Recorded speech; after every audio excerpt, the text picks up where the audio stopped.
Lord Chesterfield's Letters, London, July 30th, 1747. Dear boy, it is now 4 posts since I have received any letter either from you or from Mr. Hart.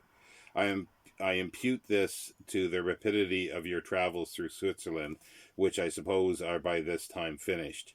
You will have found by my late letters, both to you and to Mr. Hart, that you are to be at Leipzig by next Michaelmas, where you will be lodged in the house of Professor Moscow and boarded in the neighborhood of it with some young men of fashion. The professor will read you lectures upon the Grotius de Jure Belle el Passé, the Institutes of Justinian, and Jus Publicum Imperii, which I expect that you shall not only hear but attend to and retain. I also expect that you make yourself perfectly master of the German language, which you may very soon do there if you please. I give you fair warning that at Leipzig I shall have 100 invisible spies upon you, and shall be exactly informed of everything that you do, and of almost everything that you say. I hope that in consequence those minute informations I may be able to say of you what Vilius Paterculius says of Scipio, that in his whole life Nilia non laudenium audicit officet aut sensit.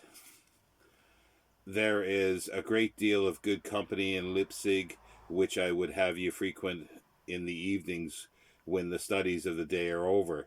There is likewise a kind of court kept there by a Duchess Dowager of Courland, at which you should get introduced. The King of Poland and his court go likewise to the fair at Leipzig twice a year, and I shall write to Sir Charles Williams, the King's minister there, to have you presented and introduced into good company.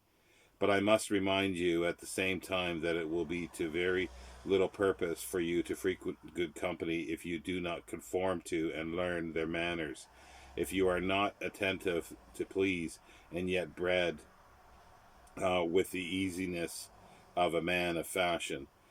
As you must attend to your manners, so you must not neglect your person, and take care to be very clean, well-dressed, and genteel, to have no disagreeable attitudes, nor awkward tics, which many people use themselves to, and then cannot leave them off.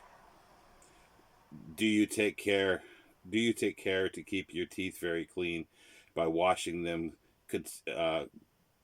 constantly every morning and after every meal?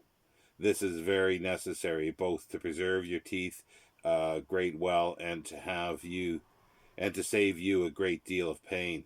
Mine have plagued me long, and are now falling out merely for want of care when I was your age.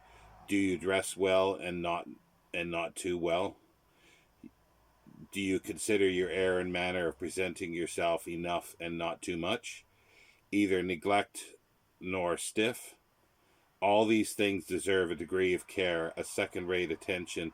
They give an additional lustre to real merit. My Lord Bacon says that a pleasing figure is a perpetual letter of recommendation. It is certainly an agreeable forerunner of merit, and smooths the way for it. Remember that I shall see you at Hanover next summer, and shall expect perfection, which if I do not meet with, or at least something very near it, you and I shall not be very well together.